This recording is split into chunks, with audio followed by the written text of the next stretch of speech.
What's up, everybody? Welcome back. We are here with some more NFL DFS picks and lineup advice, this time for the single game showdown slate on DraftKings and FanDuel. Monday Night Football, Los Angeles Chargers, and the New York Jets. Picks, lineup strategies, everything you need to win tonight's contest. Welcome. I am Brian Jester, co-founder here at Occupy Fantasy, single game $1 million winner. What we do in these showdown videos every Monday and Thursday, if you're new, we break down the injuries that impact the slate, and there are quite a few tonight. We talk about low-risk lineup construction tips, high-risk strategies for the biggest contests on both FanDuel and DraftKings, and just general tips to help get you to the top of those contest leaderboards. Now, let's jump into it, and let's start with the Chargers side. 4 injuries. Biggest news is Joshua Palmer has been placed on injured reserve. We saw last game, hurt his knee, and I admittedly thought he was done for the year right off the bat. Came back in the game in a crazy turn of events, but he has now since been placed on injured reserve, so he is out tonight. That opens up a lot because you already remember that Mike Williams is out, so it's Keenan Allen, number 1 wide receiver. And now, for all of you who drafted him in best ball, it is now time for Quentin Johnston to step up. He is $3,600 on DraftKings, saw his highest output of the season last week with Palmer in and out of the lineup, scored 10 DraftKings points with 50 yards on 5 catches. And now he's going to be essentially the number 2 wide receiver tonight and extremely popular at this price and on FanDuel as well. However, they also activated Jalen Guyton, who is not yet in the DraftKings player pool, and we will talk about that here in a second. But Jalen Guyton has been on the team for a while, has, I think, 6 or 7 touchdowns in his career, nearly 17 yards per reception. He tore his ACL last year, took a while to recover and get fully back to health. He's been fully practicing for the past 2 weeks, basically, last 5 practices. He has been activated off injured reserve, and he will return tonight and likely slide right into that wide receiver 3 role. Now, they do also have Darius Davis, who has been in this gadget role. Think the Deontay Hardy role for Buffalo. Jet sweeps, pop passes, screens, just a couple plays per game. Let's see if I can find Darius Davis. Anywhere from 1 to 4 to 5 points per game usually. And then we saw Simi Fehoko of Dallas Folklore get on the field last week once Palmer went down and scored a touchdown. So I imagine he'll rotate in as the wide receiver 4 with Jalen Guyton. So injuries for the Chargers receiver group have left them pretty thin, but it opens up some options here on the showdown slate. Now, let's see here. For the Jets, let's look at their team. First off, they lost their center last week, Connor McGovern, so that's a pretty big loss for their offensive line. Let's keep that in mind as we're building lineups. Not that the Jets needed any more negatives added to their offense, but the biggest injury we have to monitor here is the health of Allen Lazard, who practiced basically all week except for Saturday.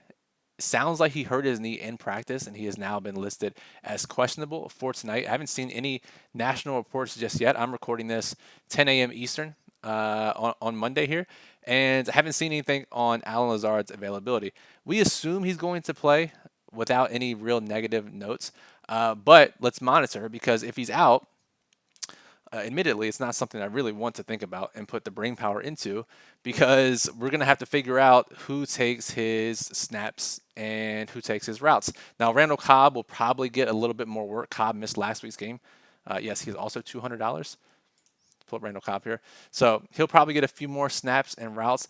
But then they also have preseason legend, more realistically training camp legend, Jason Brownlee, who's on the team, undrafted free agent, hasn't really got in any games so far, but he's a candidate to take the outside receiver reps. They also have Xavier Gibson, their punt returner, who saw some snaps and routes last week and has seen some snaps and routes overall the past couple of games. And then they also have Irvin Charles, who's an option to take some snaps, also with the electric 0-0 stat line this season. So let's just fingers crossed that Allen Lazard is in. If you're a true high-risk player and you're playing 150 lineups, maybe you want him to be out, and you can play with some of these guys down here. But let's just monitor the news. I imagine we'll know by 4 p.m. Eastern, but let's just keep it in mind as we look towards tonight's game. All right, let's transition and talk about low-risk contests, 50-50s, double-ups, head-to-heads. Just have to beat half the field to double your money. We talk about it in our showdown guide. The best way to approach this is to lock up all the scoring by playing quarterbacks and running backs, playing any obvious values. And I think we can do that tonight on DraftKings primarily. FanDuel is a little bit more difficult. So let's just start. If we tried to play the 4 primary guys in low risk, Austin Eckler, Justin Herbert, Breece Hall, Zach Wilson. There it is. Okay. That leaves us just $500 left per player. But as I said, there are multiple $200 options that are going to see the field tonight. And we need to find out about Jalen Guyton. He is the min price on FanDuel at 5K. If DraftKings follows their lead and makes Jalen Guyton $200 tonight, he would be an extremely popular play, I would imagine. He would take over the ownership that we are expecting Darius Davis to get. We have him projected for 20% or higher ownership tonight. If Guyton's at it and he's 3K or 4K or something random, then he won't be nearly as highly owned. And I would honestly prefer that for high risk contests. Low risk contests, it doesn't help us very much. But you could play multiple guys here. But to me, the best value, and by projections, the best value is Quentin Johnston at $3,600. You can't play him with these 4 guys in this capacity. Could you play a lower price captain, the lowest price captain of that core of Zach Wilson, and then play Austin Eckler? No, you still can't do that. However, what you could do, and this is not something we advocate for often in low risk contests, but I think it makes sense when a guy who's going to be the number 2 receiver on a pretty high powered offense is underpriced, is captain Quentin Johnston. And now you can fit these 4 guys in. Let's take Keenan out. Zach Wilson. Let's actually get the actual Wilson in there. Zach Wilson. There he is. 1,600, and you can fill in however you want here. Now, again, if you want to be, and I can't blame you, you don't want to play Zach Wilson, and you want to play Keenan Allen, or you want to play Garrett Wilson, that's certainly fine, but just know that projections lean towards this way, especially with the Jets defense and the tighter spread, and historical showdown data leans this way. So I think this is probably the way you want to start if you're building lineups for 50-50s, double-ups, and head-to-heads. But again, I implore you that you have to follow the news and the potential addition of Jalen Guyton to the DraftKings player pool, because that could change a lot on how we approach tonight's slate.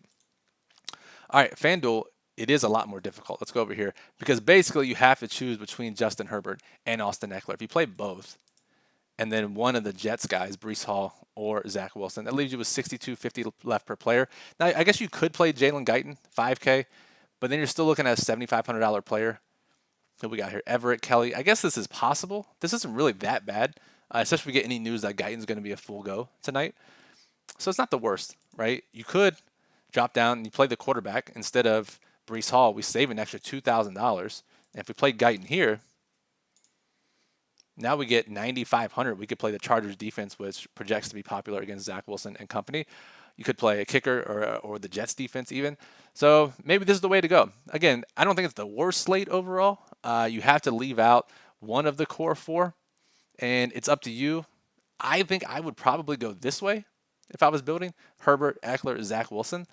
But as I said a minute ago, I can't fault anyone if they don't want to play Zach Wilson in low risk contests and you want to play Breece Hall instead.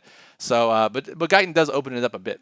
And again, it's something we have to monitor with the news. Unless we get news that he's limited or won't play that much, he stands out as a pretty good value for the price savings at his salary. So now let's talk about high risk contests, leagues, GPP, satellites. Got to beat a lot of people to win a lot of money. You want the $500,000 top prize on DraftKings, the $150,000 top prize on FanDuel if you're max entering, or you're playing the 20 max. You're playing small field GPPs. Got you covered. Let's talk about some strategies, some angles I'm thinking about for these types of contests tonight. I'm gonna pull up my notes here just so make sure don't miss anything. And let's talk about these guys at the bottom of the player pool. And instead, let's talk about FanDuel first. I know we got a lot of comments. You ignore FanDuel sometimes. We're trying to be better about that. So let's, for you FanDuel folks, let's talk about this tonight. I love these types of slates. Generally, we see it with the Chiefs and Patrick Mahomes. Sometimes with Josh Allen. But I think this is the perfect type of slate to lock in Justin Herbert MVP if you like Herbert, right? If you don't like their matchup tonight, you don't like Herbert, you want to play other guys, that's fine. But I do think if you're interested in Justin Herbert MVP, and I think you should be, then I think it's a great slate to play him in 100% of your high-risk lineups. And especially if you're playing large field, there are so many low-owned players that you can rotate in to help differentiate your lineup, and they're all going to see the field. And it wouldn't shock any of us if any of these guys scored a touchdown. Who are those guys? All right, let's start, and let's just scroll down here, right? And this is especially true if Allen Lazard is out. All right, so we got Quentin Johnston. He's going to be popular, 8K, but that allows you to save salary because he can outscore all these guys up through 12K. So that's easily 4K of salary savings that you could start with if you want to go the leave salary route instead of the play at low-owned player route. Which is always a viable option. All right. We got Tyler Conklin. He'll be somewhat popular, starting tight end. Parham, he won't be super popular with Gerald Everett back. Michael Carter, third down back for the Jets. Dalvin Cook, extremely dusty backup running back for the Jets. We got Darius Davis, going to be way more popular on DraftKings because of the salary difference between the lowest price guy and the highest price guy, and the PPR scoring. Not necessarily the case here on FanDuel, won't be popular. Randall Cobb could get more snaps if Allen Lazard is limited or out. Jeremy Ruckert has seen some snaps lately at tight end. Simi Fehoko, we talked about him potentially getting some more work with Josh Palmer on injured reserve. Irvin Charles, a candidate for replacing the snaps of Allen Lazard. Same for Xavier Gibson. CJ Uzama, backup tight end. They can always fall into the end zone on a showdown slate, especially after dark.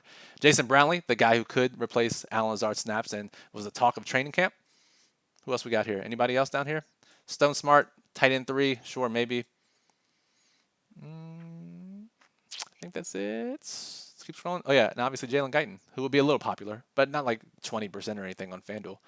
So let me make sure I got everybody here. Yes, that is it. Okay, so all those guys, aside from potentially Jalen Guyton, are going to be less than 5% and probably less than 1% owned. You play one of those guys, you're extremely different for all your Justin Herbert MVP lineups.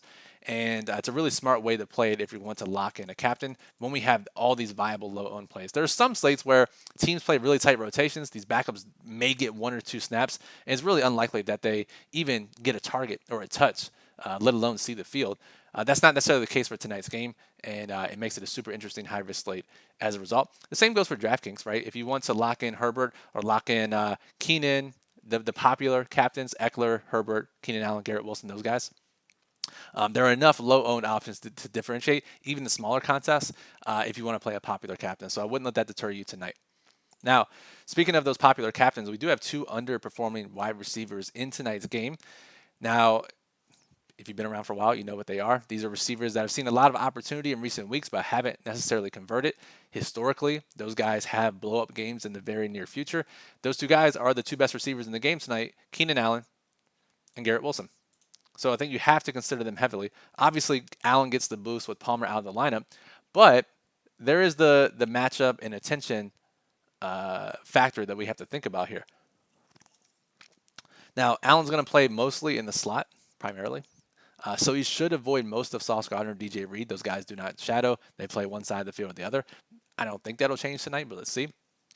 But the Jets also do a fantastic job of limiting opposing wide receivers. I think I saw a stat, maybe it was Mike Clay. I don't want to attribute this incorrectly, even though I just attempted to.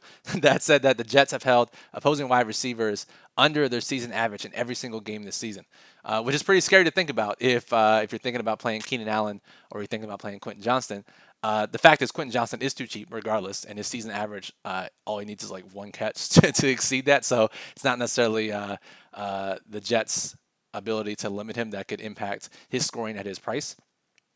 But Keenan Allen, who's going to be extremely popular, and that's a good way to get different. Even though he's underperforming, this isn't the best matchup to capitalize on that. With the attention he should draw with Josh Palmer also out of the lineup.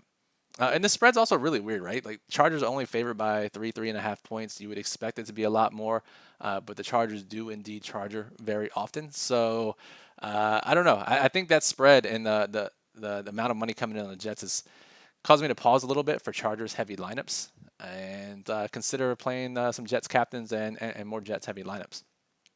Either way, this is a very long way of saying both these guys have been underperforming. If I had to choose between the 2, I would choose Garrett Wilson for the price savings and the defensive matchup here if I want to go with one of these guys at captain, but still wouldn't fault anyone for playing them heavily because Allen should have the opportunity tonight. Let's see here. The other item I wanted to touch on, right, because low-risk contests, small field, and even large field, most of the field on DraftKings is going to build up the stars and scrubs variety, right? They want to play Eckler, Herbert, Hall, Wilson, kind of, Allen, and Garrett Wilson. To do that, they're playing Tyler Conklin, they're playing Quentin Johnston, and they're playing these variety of $200 players. As a result, we see extremely low ownership on Jets defense, both kickers. Chargers will get some just because they're facing Zach Wilson at 5K. And then you have the Allen Lazard, Gerald Everett range where both these guys will be under 20%. No one wants to play them. Why should you for their price when you could play Quentin Johnston or Tyler Conklin for $1,000, $2,000 cheaper? So if you play any of these guys, and if you play a more balanced build, if you play 2 of these players in the middle, if it's a lower scoring game, kicker plus defense, that's obviously a route that can get there.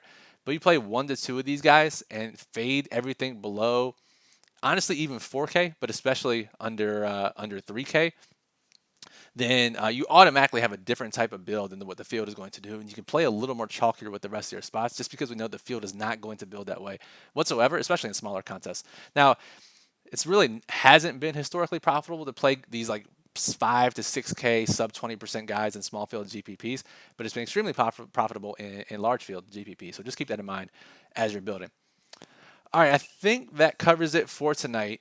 Just a reminder, two news items to keep an eye on is one, does DraftKings add Jalen Guyton to the player pool?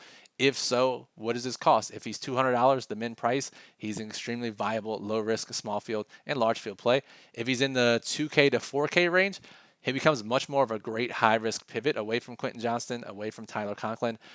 Fingers crossed. Honestly, hope that's where he ends up because I am a high risk player. So let's monitor that and enter your contest now and await that email from DraftKings to let you know that he's been added to the player pool. I've already reached out to ask them to do so.